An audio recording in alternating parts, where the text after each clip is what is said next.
നമ്മുടെ കേരളത്തിൽ രസവട ഇഷ്ടമുള്ളവർ കുറവായിരിക്കും അല്ലേ. നമുക്കൊരു രസവട ഉണ്ടാക്കാം.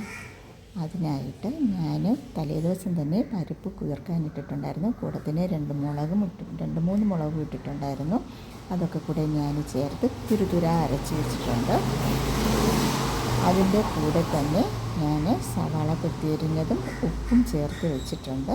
ഇനി ഇതിലേക്ക് നമുക്ക് 2 ടീസ്പൂൺ ഇഞ്ചി കൊത്തിയരിഞ്ഞതും മുളകും കുനുകുന അരിഞ്ഞ കറിവേപ്പിലയും 1 ടീസ്പൂൺ പെരുംജീരകവും കായപ്പൊടിയും ചേർത്ത്, കായപ്പൊടി ഒന്ന് അത്യാവശ്യം നല്ലോണം ഇട്ട് കൊടുക്കണം, അപ്പോഴാണ് കൂടുതൽ ടേസ്റ്റ് കിട്ടുക. കായപ്പൊടിയും ചേർത്ത് കൊടുത്തിട്ട് നമുക്ക് എരിവിന് ആവശ്യമായിട്ടുള്ള മുളക് പൊടി ചേർത്ത് കൊടുക്കണം.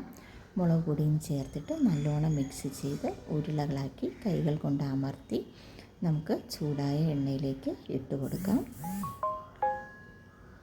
ഈ സമയത്ത് നമുക്ക് ഫ്ലെയിം എപ്പോഴും ലോ ടു മീഡിയം ഫ്ലെയിമിൽ തന്നെ ആയിരിക്കണം. ഇല്ലയെന്ന് വെച്ചാൽ പുറത്ത് കരിഞ്ഞു പോവുകയും അകത്ത് വേകാതെ ഇരിക്കാനും സാധ്യതയുണ്ട്. അതുകൊണ്ട് തന്നെ ഹൈ ഫ്ലെയിമിൽ ഇട്ട് പൊരിച്ചെടുക്കാൻ പാടില്ല. വടകളൊന്നുമേ അങ്ങനെ തന്നെയാണ്. ഇതിന് നമുക്ക് തിരിച്ചിട്ട് കൊടുക്കാം. 2 സൈഡും നല്ലോണം തിരിച്ചിട്ട് കൊടുത്ത് നന്നായിട്ടൊന്ന് മൊരിഞ്ഞ് വരട്ടെ.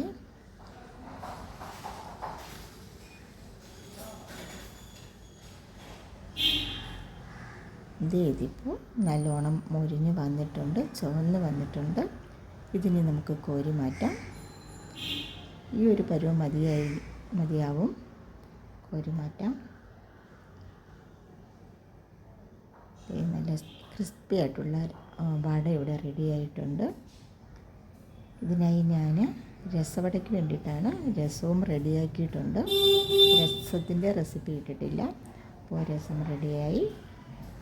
ഇതൊന്ന് പതഞ്ഞ് വന്നിട്ടുണ്ട്. തിളച്ച് പോകാൻ പാടില്ലല്ലോ. നമുക്കിനി ഫ്ലെയിം ഓഫാക്കാം. താളിച്ച് മുഴിച്ചിട്ടുണ്ട്. ഈ രസത്തിൻ്റെ ചൂടൊന്ന് മാറി വരട്ടെ. ചൂടോടുകൂടി നമ്മൾ വടയിട്ട് കൊടുത്താൽ ആ വട പെട്ടെന്ന് പൊടിഞ്ഞു പോകാൻ സാധ്യതയുണ്ട്. അതുകൊണ്ട് തന്നെ രസത്തിൻ്റെ ചൂട് മാറിയതിന് ശേഷം നമുക്ക് വടയിട്ട് കൊടുക്കാം. ഇപ്പോൾ ആവശ്യത്തിനുള്ള വട മാത്രം എടുത്തിട്ട് ഞാൻ രസം ഒഴിച്ച് കൊടുക്കുകയാണ്.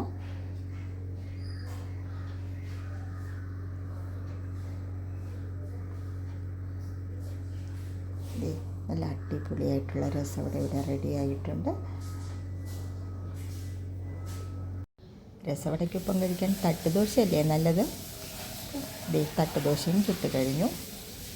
ചൂട് തട്ടുദോശയും ചുവപ്പ് ചമ്മന്തിയും സാമ്പാറും രസവടയും കൂടി കൂട്ടിക്കുഴച്ച് കഴിക്കാൻ എന്ത് ടേസ്റ്റല്ലേ. നമ്മൾ മലയാളിയുടെ ഇഷ്ട ഭക്ഷണമല്ലേ. കൂടെ ഒരു പപ്പടം മിസ് ചെയ്യുന്നുണ്ടല്ലേ. Thank you for watching.